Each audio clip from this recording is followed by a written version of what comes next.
Hello and welcome to Through the Bible with Les Feldick. An Oklahoma rancher and farmer, Les Feldick has been teaching homestyle Bible classes for 20 years in Iowa, Oklahoma, and Texas. Les Feldick's unique style of Bible teaching has made the books of the Bible come to life. When Les is teaching, it's so interesting that people say time just seems to fly by.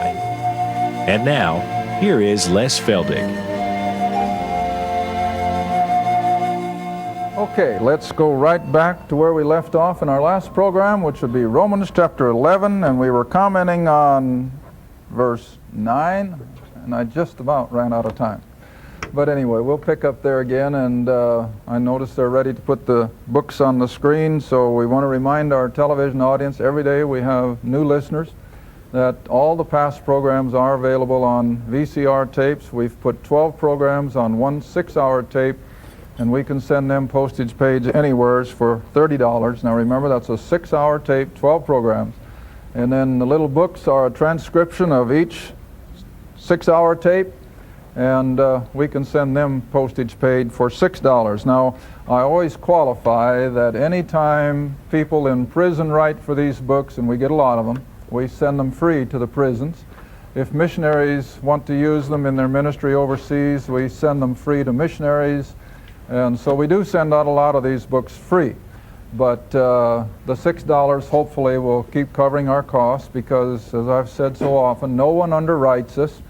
We just barely pay our bills, it seems, and the Lord always provides. We've never asked for money on this program, and I hope we never have to. But nevertheless, we do have to watch our budget. It costs money to print the books. It costs money to get the tapes out. And that's all we ask is enough to cover our expenses. We appreciate, how we appreciate your letters and your financial support. We couldn't do it without you. Mail time is the high point of our day. And boy, the other day we had a stack of letters that was just unreal. And of course, I look for the letters more than I do the checks. I just love to read people's letters. So those of you out in television, if you've got the time, why, you just write us a note because we do appreciate them so much. Okay, let's get back where we left off then in Romans chapter 11. And we were commenting on verse 9 where David said in the Psalms, let their table, that is Israel's as a nation, let their table be made a snare. And I made reference to it that they were literally as a nation feasting at the very table of God himself. But it became a snare and a trap and a stumbling block and a recompense. And then as a result of their unbelief, their rejecting of all the good things that Jehovah had showered upon them, the conclusion was, let their eyes be darkened that they may not see, and bow down their back always. That is, their spiritual eyes. And so in their unbelief, God just made sure that they really wouldn't believe by putting a spiritual blindness upon the nation. Now remember, I've taught over the years that God deals with the Jew on two levels, national and individual. Nationally, they're blinded, waiting for, of course, the return of their Messiah at the end of the tribulation, when all of a sudden the nation, the remnant, will be saved. But today in the age of grace, nationally they're blinded, but an individual Jew has every opportunity to believe the gospel. And so don't ever feel sorry for the Jew that he has no chance. Yes, he does. He has just as much chance at believing the gospel of God's grace as we Gentiles. But on the national basis, as God dealt with them from, you might say, bringing them out of Egypt, and he dealt with them on the basis of a nation of people, that has ended, and he has blinded them nationally. But individually they can still come in. All right, now then, verse 11. On that national basis, I say then, have they stumbled as a nation of people, as the covenant people? Have they stumbled that they should fall? In other words, out of God's program, that they're completely removed from anything more to do with their God? Well, look at his answer. God forbid. Don't think such a thing. They haven't fallen out of God's program. God has simply set them aside for a period of time. You remember when we were back there in the book of Acts, and I used it as a picture then, that even in Acts, where you don't really expect to see prophecy. You remember when Paul first started his ministry, and he was out there, I think, on the island of Cyprus, and Simon Bar-Jonah, which was a Jew, tried to keep Paul from ministering to that Roman deputy. And what did Paul do? He gave him a blindness, but not permanent. He said, for a season. Now that was just indicative of the nation of Israel. They too have been blinded, not forever, but for a season. Now it's been a long season in human reckoning. It's been over 1900 years. But it's not going to last forever. One day, and we trust we're getting closer and closer, as time runs out, Israel will once again have her spiritual eyes opened. All right, now then, the verse that we're dealing with, verse 11, but rather through their fall, because the nation of Israel rejected her king and her Messiah and her Redeemer, God in turn went to the Gentiles with this program of grace unheard of, beyond human comprehension. How that the holy, righteous God of glory could use something as graphic and as awful as that Roman cross to bring about a gospel that he could send out to the Gentiles free for nothing. Without work, without religion, without ritual, without a priesthood. It was a gospel that merely had to be believed. Now that's what most people can't comprehend. It's too simple. But this is the way God intended it, so that no one, Jew or Gentile, can ever say, well, I just couldn't measure up. I couldn't reach that. I couldn't attain it. No one can say that. It's out there for everyone and anyone because Israel fell. See? Now, we were just talking at break over a cup of coffee. And I know this is strictly hypothetical. And as one gentleman in my class told me one time, he says, Les, you can't ever talk hypothesis when it comes to God's dealings. And I agree.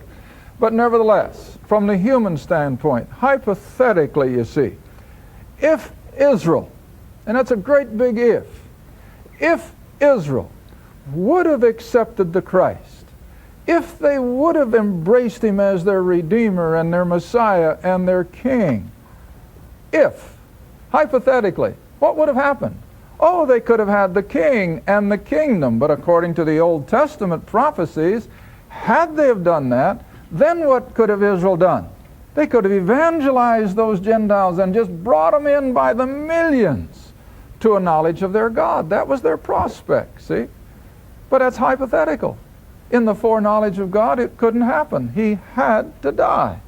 And so the nation of Israel rejected him. They crucified him. And they continued to reject him in the early Acts, although Peter and the 11 preached their hearts out. And finally, when Israel proved that they were not going to believe, God raised up that other little Jew, that rebel, that raging bull who hated Jesus of Nazareth, saved him by grace. See?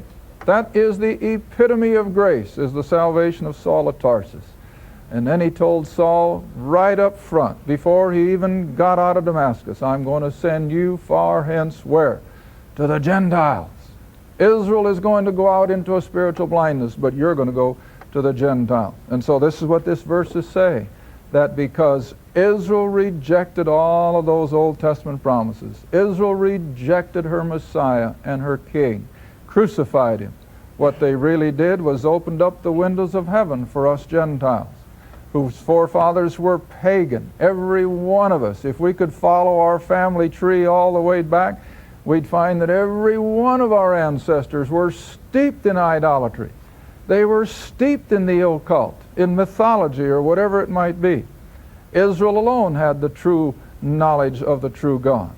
But God now has done something totally different, and he sent this apostle out amongst those pagan Gentiles, and they suddenly began to just almost swarm to the gospel. They had a spiritual hunger that Israel could not comprehend. And of course, if you know the book of Acts, every place that Paul went and preached the gospel when the Jews were rejected, and he'd go to those pagan Gentiles, what would those Gentiles do? Oh, they'd embrace it. They were thrilled by it. Then in turn, what did the Jew do? Oh, he hated them. And the Jew hated the Gentile, that they were infringing upon their God. And so they were the chief opponents of Christianity. Now it's amazing how human nature works. As the Jew then became the chief opponent of Gentiles being saved, in time, how did the Gentile react then to the Jew? Began to hate them. Now let's look at this verse. See, this is where human nature goes contrary to the will of God. Verse 11, continuing on. Have they stumbled that they should fall, Israel? Well, don't think such a thing. But rather, through their fall, salvation has come to the Gentiles, don't stop, to provoke them, the Jew, to what? To jealousy. Now, all you got to do is go back to a couple kids in high school. And they're infatuated, and they're dating, and they're just having a great little love affair, but all of a sudden there's a falling out. And I dare tell you, unless kids have changed remarkably more than I think, what's one or the other of them going to immediately start doing in order to win their little love back? Well, they're going to date somebody else. Why? To promote jealousy. See? Oh, now this is exactly what God intended to do. God was going to turn to the Gentile with the idea that Israel would get jealous. Hey, they're taking my place. See? I better wake up and get back to where I belong. But, contrary to what God intended, it went the other way. And not only did it turn Israel in anger against the Gentiles, they precipitated in return the persecution of the Gentiles against them. And all you have to do is go back and read human history. Ever since Christianity became more or less the official empire religion, way back in the early centuries, what did they do to the Jew? Persecuted them, killed them by the thousands, chased them out of every place where they had established a community. Why? Because they were the Christ killers. They were the enemies of God. And some of our early reformers said horrible things about the Jews. And it was all a human reaction to circumstances. That isn't the way God intended it. He intended it to turn Israel to himself by promoting a jealousy. All right, now then verse 12. Going on. Now if the fall of them. In other words, they're rejecting everything and God's setting them aside and turning to the Gentile. If the fall of them be the riches of the world. Now the word world here in the Greek is cosmos, which means the world system. It isn't talking about terra firma, the earth. It's talking about the human system. The politics and the economy and the world population, predominantly of Gentiles, of course. So if the fall of this nation of Israel out of God's program for them is going to bring about the riches of the world. Now, not talking about the riches of wealth and money and gold and silver. We're talking about spiritual riches. And see, that's what we as Gentiles have enjoyed. Whether we're poor as church mice, as we saw down in Haiti. Oh, you can't imagine the poverty. You can't imagine how hungry those poor people are. And yet, what did they have? Oh, a spiritual joy. I wish you could have heard those people sing. They just raised the roof. Why? They had that joy unspeakable in spite of their poverty, see? All right, now that's what Paul is alluding to when he says that the fall of them created the riches, that is, the spiritual riches of the Gentile world. And it's true. Oh, never lose sight of the fact that our forefathers were steeped in idolatry. They were steeped in paganism and superstition and fear. They didn't have the freedom that we have as believers. I always tell women the greatest feminist movement that ever happened to the human race was Christianity. That's what set women free. My land, you go back into ancient history and into those pagan cultures. Who did all the work? The women. Who did all the child raising? The women. They did it all. Why, I can remember seeing little 8mm film from missionaries coming home from the mission fields back when I was a kid. And the women were doing it all. They were planting the crops, they were harvesting, they were grinding the grain, they were washing the clothes, they were taking care of the kids, and where were the men? Sitting up against some hut drinking hooch, getting drunk, see? But see, Christianity changed all that. Christianity brought the woman up to the place of respect and on an even keel with mankind. And it's been abused, of course. But oh, listen. This is the riches that Paul is talking about. That Christianity has just set people free. Again, I'm logical. And I look at things logically as well as spiritually. Have you ever stopped to wonder why did the Western civilization explode and bring their standard of living 10 times higher than any other place on earth? Why? Christianity. Christianity. Just stop and look at it for a moment. As Paul went across the Aegean Sea into Greece, the gospel went to Europe. And Europe became then the breeding ground of all of our inventions and our men of science. And you go back into every bit of it. And it either began on the continent of Europe or in England or as they came over to America. And so all of our technology, with almost without exception, where did it come out of? Western civilization, which had been predominantly, quote unquote, Christian. Why? Because Christianity set people free.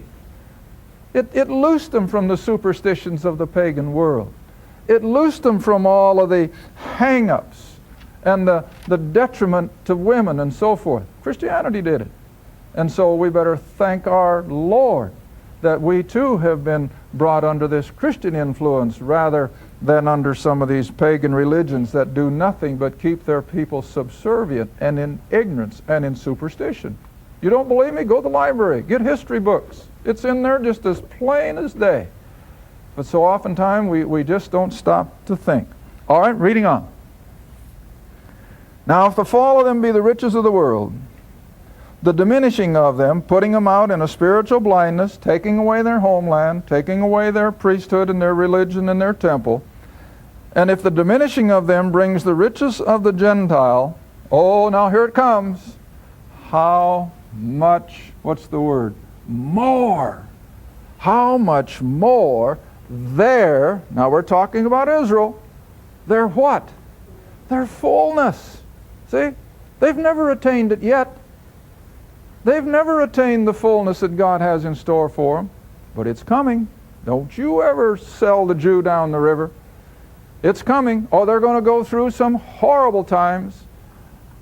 You can already see it in the little nation of Israel. They're being backed into the corner a little bit tighter all the time. And this is why they're so frantically trying to make peace. And as I told one of my classes the other night, Israel today is no different than Israel back at the time of Samuel. What was the problem with Israel when Samuel was the last judge?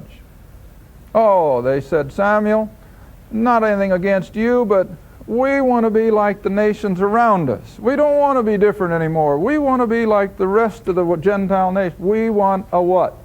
A king. And Samuel says, now stop and think. If you get a king, you're going to be taxed to death. If you get a king, he's going to draft your kids. If you get a king, he's going to put his thumb on you. No, that didn't matter. We want to be like the rest of the world. Israel is no different today. The government of Israel tonight is frantically seeking to be accepted by the Gentile world. They want their economy to just mesh with the European common market.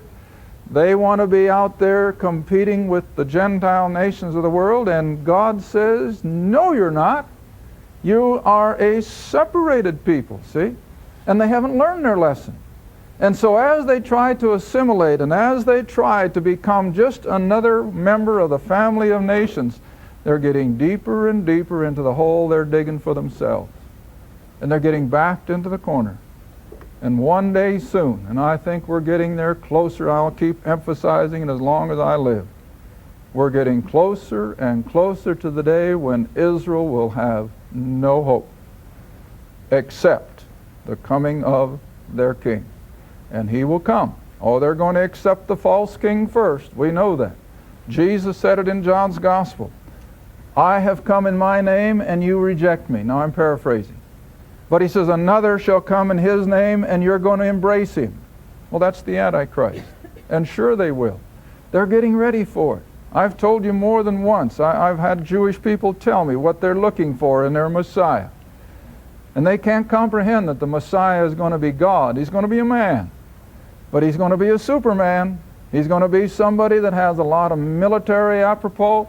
He's going to have a lot of economic going for him. He's going to have charisma. He's going to be able to do all the things that they think a superman can do. And you know what I tell them? You're describing the Antichrist. But they don't see that, see? All right, so what is left for the nation? Their fullness. Oh, all of the fulfilling of those Old Testament covenant promises are still coming. They've been withheld now for almost 2,000 years, but God hasn't forgotten them. They're still coming. All right, now then, verse 13. Don't lose sight that just because Paul has been dealing with the nation of Israel for 3 chapters, don't lose sight of what he is. And you highlight this verse. You lock it into your memory bank, because this is an important verse. I think one of the most important in all of Paul's epistles. For I speak to you Gentiles. Oh, he's talking about Israel for 3 chapters, but who is he talking to? The Gentile believers at Rome. The Gentile believers in our own time. And he says, I speak to you Gentiles inasmuch as I am the apostle of the Gentiles. Now I know 1 or 2 of the newer translations remove the and they put in an and. And when I first saw that, my hair stood on end, because that is a complete violation of the text, and it changes Paul's whole position. If he is just another apostle, then he is a liar, because he claims in all of his letters, as he defends his apostleship, that it was to him and him alone that God revealed these great doctrines of grace. And see how subtly they can change the meaning of a verse? But he says, I am the apostle of the Gentiles. And that's not the half of it. He said, I magnify my office. You know what that means? He was never going to back down from his role of being God's man for the Gentile world. You know, I tell people all the time, you on your prayer knees better thank God for this little Jew who was willing to suffer all the things that a human being can suffer in order to get the gospel to you and I as Gentiles. Oh, a verse we use so often. Let's look at it again, honey. Let's go to Peter. 2 Peter. I don't know if pastors take the time to listen to me or not, but if they do, I hope and I pray that if they won't get anything else from my teaching, but they'll get the idea they have to get into Paul's letters. You are not going to see a viable, living ministry if you do all of your preaching and teaching from the 4 Gospels. It's just not back there. And you have to leave those things behind, which I call the milk of the Word. And Paul himself in Hebrews says that we're to desire the meat, and we're to get into that which is strong, which will help us to grow and get off that milk bottle. I used to tell my Sunday school kids when they'd come in years ago, I had high schoolers, and they'd come out of junior high and into my Sunday school class. And 1st October, usually, the first Sunday was the beginning of Sunday school, and I'd tell those kids, okay, throw your milk bottle away, you're through with it. We're going to start eating T-bone steaks and potatoes and vegetables. Well, that's what the meat of the Word is all about. All right, now look what 2 Peter says. Chapter 3, verse 15. You got it? 2 Peter, chapter 3, verse 15. Boy, she's getting good. She's ahead of me. 2 Peter, chapter 3, verse 15. And Peter is writing now, shortly before he's martyred. These little epistles are written way at the end of his life, and he says, account or understand that the long suffering of our Lord is salvation. That's what the whole Scripture is about. Even, Peter says, as our beloved brother Paul, also according to the wisdom given unto him, has written unto you, as also in all his epistles. Now that's Romans through Hebrews. They're all bunched together in your New Testament. Romans through Hebrews. Speaking in them of these things, that is salvation, in which, in these epistles, are some things hard to be understood. Good old Peter says that, years and years after he had experienced that earthly ministry. And he says, in which are things hard to be understood, and which they that are unlearned and unstable wrest or twist. And my, we see that every day, how they twist the Scriptures. And Paul says when they do that, they make it another gospel. And the anathema of a righteous God rests upon these people when they do it. All right, and they twist the Scriptures to their own destruction. But you know what the sad part is? It isn't just to their own, it's to all their people that are under them. Every time somebody twists the Scriptures to their people, whether it's a small congregation or large or whatever, they are not only establishing their own destruction, but those that are listening to them. And so we have to come back and we have to search the Scriptures. Peter tells us, get back to the writing of Paul. I read you a quote here, I think, in one of our last tapings, where a former president of Princeton University, a man of intellect, said, it's either back to the doctrines of Paul, or it's on to atheism and despair. And of course, when I read that, I knew right away he must have been a long time back. And so I called Princeton, and sure enough, from 1888 to 1902 was when he held the office of president of Princeton. But see, he had it straight. We have to get back to the letters of Paul, because he is the apostle of the Gentiles. The Holy Spirit prompted him to say it. And so whenever someone calls or writes and says, well, I want to start reading my Bible more, where should I go? You know what I tell them? You start with Romans chapter 1. And you read Romans until you're blue in the face. Then go on to maybe one of his other epistles. Thank you for watching Through the Bible with Les Feldick, a weekly Bible study. If you would like more information about the Les Feldick Ministries, a Bible study in your area, or about this program, write to Les Feldick Ministries, Route 1, Box 760, Kinta, Oklahoma, 74552. That's Route 1, Box 760, Kinta, Oklahoma, 74552. Through the Bible with Les Feldick is viewer supported, and your gift is appreciated. Thank you, and be sure to tune in next time for Through the Bible with Les Feldick.